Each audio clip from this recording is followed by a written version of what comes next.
After the defeat of Spartacus at the Battle of the Salarius River, the Roman general who killed him faced a new enemy he never expected.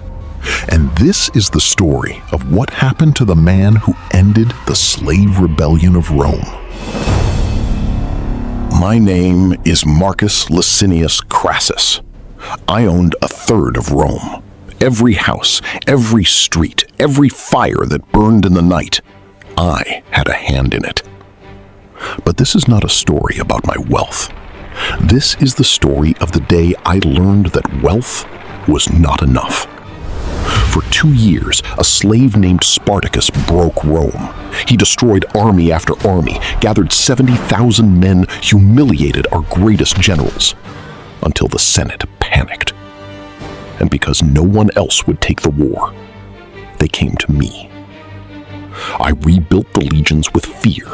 When a cohort of my soldiers ran from battle, I lined them up and killed every 10th man with the hands of his own brothers. 500 Romans dead in one afternoon. After that, no man under my command ever ran again.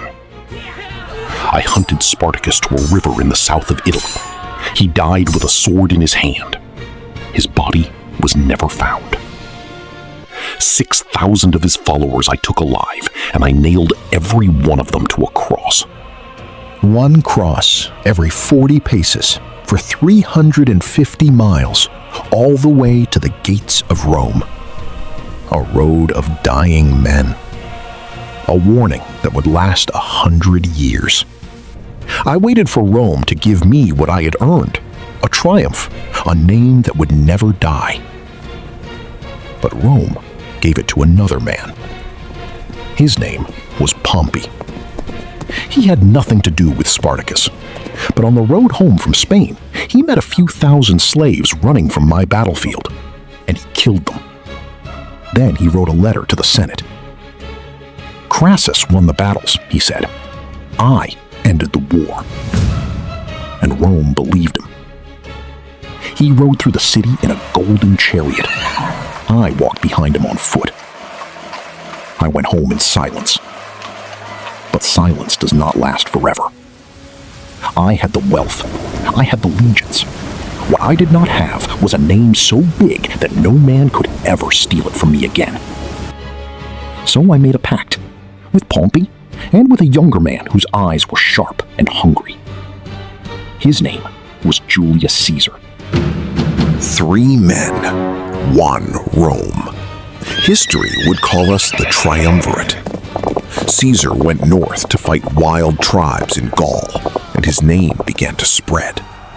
Pompey had his wars in the east, and me, I was still the man who only killed slaves. So I looked further east, to a land no Roman army had ever defeated, Parthia. In the year 54 BC, I crossed the river with 7 legions, 40,000 men. My own son rode beside me. But the gods did not want me to go. At the city gate, a holy man stretched his hands toward me and called down a curse on me by name.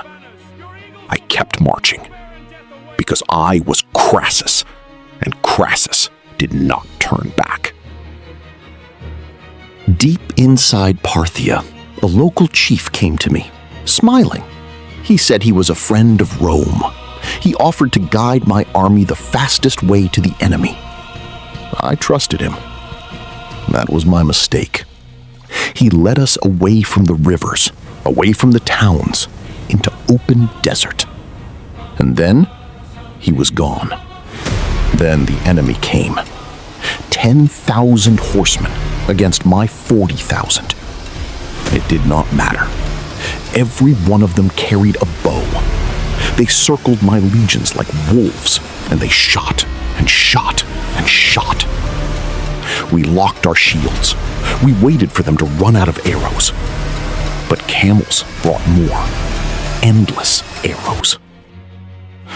My son begged me for permission to charge them with the cavalry. I looked at him. I said yes. I never saw him alive again. single Parthian rider appeared on the horizon, carrying something on the tip of a long spear. A Roman head.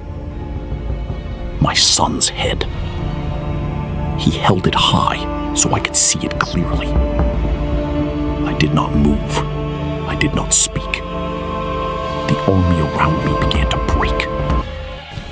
20,000 Romans died in that desert. 10,000 more were taken in chains. My own soldiers no longer wanted to die for me. They forced me to walk out and meet the Parthian general, to talk peace. I knew it was a trap. I went anyway. His name was Serena. He was only 30 years old. He smiled when I arrived. And then his men attacked. They cut me down in the sand. They cut off my head and my right hand, the hand that counted my fortune, the mouth that demanded more glory.